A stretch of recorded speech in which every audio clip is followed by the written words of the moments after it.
2024ರ ಸರ್ವಪಿತ್ರ ಅಮಾವಾಸ್ಯೆ ಅಂದರೆ ಮಹಾಲಯ ಅಮಾವಾಸ್ಯೆಯನ್ನು ಅಕ್ಟೋಬರ್ 2 ಬುಧವಾರ ಆಚರಿಸಲಾಗುವುದು. ಮಹಾಲಯ ಅಮಾವಾಸ್ಯೆಯು ಪಿತೃಗಳ ಪೂಜೆಗೆ ಸಮರ್ಪಿತವಾದ ದಿನವಾಗಿದೆ. ಮಹಾಲಯ ಅಮಾವಾಸ್ಯೆ ದಿನವು ಪಿತೃಪಕ್ಷದ ಕೊನೆಯ ದಿನವಾಗಿದೆ. ಈ ಅಮಾವಾಸ್ಯೆಯು ಪಿತೃಗಳಿಗೆ ವಿಶೇಷ ದಿನವಾಗಿದೆ. 15 ದಿನಗಳ ಪಿತೃಪಕ್ಷವು ಈ ದಿನದಂದು ಮುಕ್ತಾಯಗೊಳ್ಳುತ್ತದೆ. ಮಹಾಲಯ ಅಮಾವಾಸ್ಯೆಯಂದು ಪೂರ್ವಜರ ಹೆಸರಿನಲ್ಲಿ ತರ್ಪಣ, ಪಿಂಡದಾನ ಮತ್ತು ಶ್ರಾದ್ದ ಮಾಡುತ್ತಾರೆ. ಮಹಾಲಯ ಅಮಾವಾಸ್ಯೆ ಮಹತ್ವ. ಧರ್ಮಗ್ರಂಥಗಳಲ್ಲಿ ಮಹಾಲಯ ಅಮಾವಾಸ್ಯೆಯು ಹೆಚ್ಚಿನ ಪ್ರಾಮುಖ್ಯತೆಯನ್ನು ಪಡೆದುಕೊಂಡಿದೆ. ಏಕೆಂದರೆ ಈ ದಿನದಂದು ಪೌರ್ಣಮಿ, ಅಮಾವಾಸ್ಯೆ ಮತ್ತು ಚತುರ್ದಶಿ ದಿನದಂದು ಶ್ರಾದ್ದವನ್ನು ನಡೆಸಲಾಗುತ್ತದೆ.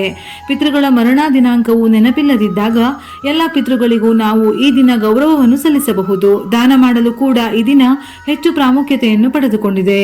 ಪಿತೃಗಳು ಮಹಾಲಯ ಅಮಾವಾಸ್ಯೆಯೆಂದು ತಮ್ಮ ಕುಟುಂಬ ವರ್ಗದವರನ್ನು ಕೊನೆಯದಾಗಿ ಆಶೀರ್ವದಿಸಿ ಹೋಗುತ್ತಾರೆ.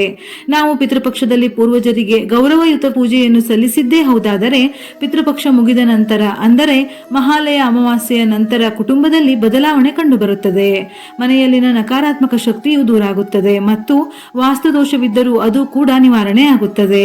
ಇದರಿಂದ ಪಿತೃಪಕ್ಷದ ಕೊನೆಯ ದಿನವಾದ ಮಹಾಲಯ ಅಮಾವಾಸ್ಯೆಯು ಅತ್ಯಂತ ಮಹತ್ವಪೂರ್ಣವಾಗಿದೆ. ಮಹಾಲಯ ಅಮಾವಾಸ್ಯೆಯ ದಿನದಂದು ಸಂಭವಿಸಲಿರುವ ಸೂರ್ಯಗ್ರಹಣ ಭಾರತದಲ್ಲಿ ಗೋಚರಿಸುವುದಿಲ್ಲ. ಹಾಗಾಗಿ ಈ ಗ್ರಹಣದ ಸೂತಕ ಅವಧಿಯು ಭಾರತಕ್ಕೆ ಮಾನ್ಯವಾಗಿರುವುದಿಲ್ಲ. ಅಂತಹ ಪರಿಸ್ಥಿತಿಯಲ್ಲಿ ನೀವು ಈ ದಿನದಂದು ಯಾವುದೇ ಸಂದೇಹವಿಲ್ಲದೆ ಶ್ರಾದ್ದವನ್ನು ಮಾಡಬಹುದು. ಮಹಾಲಯ ಅಮಾವಾಸ್ಯೆಯಂದು ಪೂರ್ವಜರ ಹೆಸರಿನಲ್ಲಿ ದಾನ, ಪಿಂಡದಾನ, ಬ್ರಾಹ್ಮಣರಿಗೆ ಆಹಾರ ಹಾಗೂ ಗಿಡಗಳನ್ನು ನೆಡುವ ಮೂಲಕ ಪಿತೃಗಳ ಆತ್ಮಕ್ಕೆ ಶಾಂತಿ ನೀಡಬಹುದು. ದೇವತೆಗಳ ಜೊತೆಗೆ ಪೂರ್ವಜರು ಸಹ ಅರಳಿ ಮರದಲ್ಲಿ ನೆಲೆಸಿದ್ದಾರೆ ಎಂದು ನಂಬಲಾಗಿದೆ. ಹಾಗಾಗಿ ಅರಳಿ ಮರಕ್ಕೆ ನೀರನ್ನು ನೀಡುವುದು ಮತ್ತು ಸರ್ವಪಿತ್ರ ಅಮಾವಾಸ್ಯೆ ಎಂದು ದೀಪವನ್ನು ಬೆಳಗಿಸುವುದು ವಿಶೇಷ ಮಹತ್ವವನ್ನು ಹೊಂದಿದೆ. ಈ ಸಸ್ಯಗಳನ್ನು ನೆಡುವುದರಿಂದ ಪೂರ್ವಜರನ್ನು ಸಂತೋಷಪಡಿಸಬಹುದು. ಮಾತ್ರವಲ್ಲದೆ ಈ ಮರಗಳು ಮತ್ತು ಸಸ್ಯಗಳ ಮೂಲಕ ಧನಾತ್ಮಕ ಶಕ್ತಿಯನ್ನು ಪಡೆಯಬಹುದು. ವಿಷ್ಣು ದೇವನ ವಾಸಸ್ಥಾನ.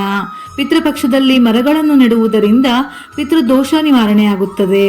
ಪೌರಾಣಿಕ ನಂಬಿಕೆಯ ಪ್ರಕಾರ ವಿಷ್ಣು ದೇವನು ಬಿಲ್ವ ಮರದಲ್ಲಿ, ತುಳಸಿ ಮುಂತಾದ ಸಸ್ಯಗಳಲ್ಲಿ ನೆಲೆಸಿದ್ದಾನೆ. ಹಾಗೆಯೇ ಹಲವಾರು ದೇವರುಗಳು ಕೆಲವು ಮರಗಳಲ್ಲಿ ನೆಲೆಸಿದ್ದಾರೆ. ಭಗವದ್ಗೀತೆಯಲ್ಲಿ ಶ್ರೀಕೃಷ್ಣನು 10ನೇ ಅಧ್ಯಾಯದ 26ನೇ ಶ್ಲೋಕದಲ್ಲಿ ಅರಳಿ ಮರವನ್ನು ತನ್ನ ರೂಪವೆಂದು ವಿವರಿಸಿದ್ದಾನೆ. ಅಂತಹ ಪರಿಸ್ಥಿತಿಯಲ್ಲಿ ಅರಳಿ ಗಿಡವನ್ನು ನದಿಯ ದಡದಲ್ಲಿ, ಪ್ರಯಾಗ, ಹರಿದ್ವಾರ, ಗಯಾ ಮತ್ತು ಇತರ ಯಾತ್ರಾ ಸ್ಥಳಗಳಲ್ಲಿ, ದೇವಾಲಯಗಳಲ್ಲಿ ನೆಡುವುದರಿಂದ ಪೂರ್ವಜರು ಸಂತುಷ್ಟರಾಗುತ್ತಾರೆ ಮತ್ತು ಆಶೀರ್ವಾದ ನೀಡುತ್ತಾರೆ ಎನ್ನುವ ನಂಬಿಕೆ ಇದೆ. ಯಾವ ಸಸ್ಯಗಳು ಪಿತೃಗಳ ಆತ್ಮವನ್ನು ಸಂತುಷ್ಟಗೊಳಿಸುತ್ತದೆ ಎಂದು ತಿಳಿಯೋಣ. ಪಿತೃಪಕ್ಷದ ಸಮಯದಲ್ಲಿ ಅರಳಿ ಮರವನ್ನು ನಿಯಮಿತವಾಗಿ ಪೂಜಿಸಿ, ನೀರನ್ನು ಅರ್ಪಿಸಿ, ದೀಪವನ್ನು ಬೆಳಗಿಸುವ ಮೂಲಕ ಪೂರ್ವಜರ ಆಶೀರ್ವಾದವನ್ನು ಪಡೆಯಬಹುದು. ಬಳ್ಳಿ ಗಿಡ ನೆಟ್ಟರೆ ಅತೃಪ್ತ ಆತ್ಮಕ್ಕೆ ಶಾಂತಿ ಸಿಗುತ್ತದೆ. ಇದು ವಿಮೋಚನೆ ಅಥವಾ ಮೋಕ್ಷವನ್ನು ನೀಡುವ ಮರವೆಂದು ಹೇಳುತ್ತಾರೆ. ಮಹಾಲಯ ಅಮಾವಾಸ್ಯೆಯಂದು ಶಿವನಿಗೆ ಗಂಗಾಜಲ ಮಿಶ್ರಿತ ಬಿಲ್ವಪತ್ರೆಯನ್ನು ಅರ್ಪಿಸುವುದರಿಂದ ಪೂರ್ವಜರಿಗೆ ಮೋಕ್ಷ ಪ್ರಾಪ್ತಿಯಾಗುತ್ತದೆ. ಪಿತೃಪಕ್ಷದ ಸಮಯದಲ್ಲಿ ಆಲದ ಮರದ ಕೆಳಗೆ ಕುಳಿತು ಶಿವನನ್ನು ಪೂಜಿಸುವುದರಿಂದ ಪೂರ್ವಜರು ಸಹ ಶಾಂತರಾಗುತ್ತಾರೆ. ಪಿತೃಪಕ್ಷದ ಸಂದರ್ಭದಲ್ಲಿ ಮನೆಯಲ್ಲಿ ತುಳಸಿಯನ್ನು ನೆಟ್ಟು ಪೂರ್ವಜರ ಸೇವೆ ಮಾಡುವುದರಿಂದ ತೃಪ್ತಿ ಸಿಗುತ್ತದೆ. ಮಹಾಲಯ ಅಮಾವಾಸ್ಯೆಯ ದಿನ ಯಾವ ಗಿಡ ನೆಡಬೇಕು? ಮರಣ ಹೊಂದಿದ ವಿವಾಹಿತ ಮಹಿಳೆಯರಿಗೆ ಸೀತಾಫಲ, ಅಶೋಕ, ತುಳಸಿ ಮೊದಲಾದ ಗಿಡಗಳನ್ನು ನೆಡಬೇಕು. ಮರಣ ಹೊಂದಿದ ಅವಿವಾಹಿತ ಹುಡುಗ ಅಥವಾ ಹುಡುಗಿಗೆ ಅಂಜೂರ, ನೆಲ್ಲಿಕಾಯಿ, ದಾಳಿಂಬೆ ಇತ್ಯಾದಿಗಳನ್ನು ನೆಡಬೇಕು. ಮರಣ ಹೊಂದಿದ ತಂದೆ, ಅಜ್ಜ ಮತ್ತು ಮುತ್ತಜ್ಜನಿಗೆ ಅರಳಿ, ಬಿಲ್ವಪತ್ರೆ, ನೆಲ್ಲಿಕಾಯಿ, ಆಲದ ಮರವನ್ನು ನೆಡಬೇಕು. ಮರಣ ಹೊಂದಿದ ತಾಯಿ, ಅಜ್ಜಿಯಂದಿರಿಗೆ ಶ್ರೀಗಂಧ, ಅರಳಿ, ಪಲಾಶ ಗಿಡಗಳನ್ನು ನೆಡಬೇಕು. ಅಪಘಾತದಲ್ಲಿ ಸಾವಿಗೀಡಾದವರಿಗೆ ಬೇವು, ಶಮಿ, ಅರಳಿ, ಆಲದ ಮರಗಳನ್ನು ನೆಡಬೇಕು. ಮರಣ ಹೊಂದಿದ ಮಕ್ಕಳಿಗೆ ಹುಣಸೆ, ಪೇರಳೆ, ಮಾವಿನ ಗಿಡಗಳನ್ನು ನೆಡಬೇಕು. ಈ ಕಾರಣಕ್ಕಾಗಿ ಅರಳಿ ಮರದ ಕೆಳಗೆ ಶ್ರಾದ್ದ ಮಾಡಿ ನದಿಯ ದಡದಲ್ಲಿ ಮತ್ತು ಅರಳಿ ಮರದ ಕೆಳಗೆ ಶ್ರಾದ್ದ ಆಚರಣೆಯನ್ನು ಮಾಡುವುದು ಉತ್ತಮವೆಂದು ಹೇಳುತ್ತಾರೆ. ಕುಟುಂಬದ ಸದಸ್ಯರು ಪಿತೃಪಕ್ಷ ಅಥವಾ ಅವರ ಮರಣ ವಾರ್ಷಿಕೋತ್ಸವದಂದು ಪೂರ್ವಜರ ಸ್ಮರಣೆಗಾಗಿ ಸಸಿಗಳನ್ನು ನೆಟ್ಟರೆ ಪೂರ್ವಜರು ಸಂತೃಪ್ತರಾಗುತ್ತಾರೆ. ಮನಸ್ಸಿನ ಎಲ್ಲ ಆಸೆಗಳನ್ನು ಪೂರೈಸುತ್ತಾರೆ.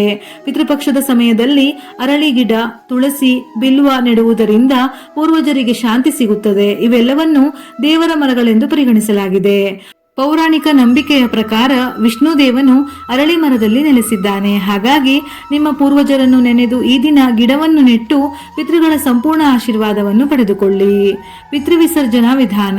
ಪಿತೃ ಅಮಾವಾಸ್ಯೆಯ ದಿನದಂದು ಮುಂಜಾನೆ ಬ್ರಾಹ್ಮಿ ಮುಹೂರ್ತದಲ್ಲಿ ಎದ್ದು ಗಂಗಾಜಲದಲ್ಲಿ ಸ್ನಾನ ಮಾಡಿ ಅಥವಾ ಸ್ನಾನ ಮಾಡುವ ನೀರಿಗೆ ಗಂಗಾಜಲವನ್ನು ಬೆರೆಸಿ ಸ್ನಾನ ಮಾಡಿ. ನಂತರ ಶುದ್ಧವಾದ ಬಟ್ಟೆಯನ್ನು ಧರಿಸಿ ಮನೆಯಲ್ಲಿ ಸಾತ್ವಿಕ ಆಹಾರವನ್ನು ತಯಾರಿಸಿ. ಕುಟುಂಬದ ಸದಸ್ಯರೆಲ್ಲರೂ ಸಾತ್ವಿಕ ಆಹಾರವನ್ನು ಸೇವಿಸಿ. ಸಂಜೆಯ ಸಮಯದಲ್ಲಿ ಮನೆಯ ಹೊರಗೆ 4 ಮಣ್ಣಿನ ದೀಪವನ್ನು ಹಚ್ಚಬೇಕು.